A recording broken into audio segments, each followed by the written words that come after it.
મન હોશિયાર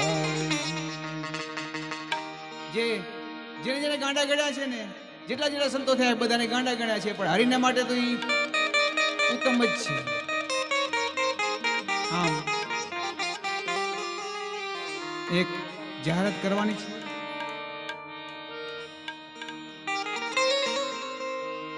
કાલની ને પરમ દિવસે આપણે સતી પ્રાગટ્ય કરવાના છે. એના પછી શિવ વિવાહ પણ ઉજવવાનો છે. એટલે વચ્ચેના દિવસોમાં એક દિવસ આપણે મહાપ્રસાદનું આયોજન રાખેલું છે સાંજના ટાઈમે.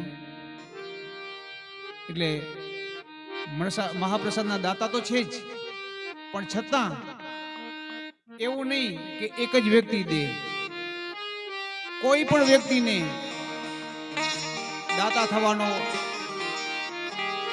ઈચ્છા હોય એટલે એવી રીતે દાતા નહીં કે જેમ કે આપણે દાળ ભાત શાક રોટલી કે જે બનાવવાનું છે તો ભાઈ હું દાળનો દાતા હું થઈ જઈશ, કે ભાતનો દાતા હું થઈ જઈશ, શાકનો દાતા હું થઈ જઈશ.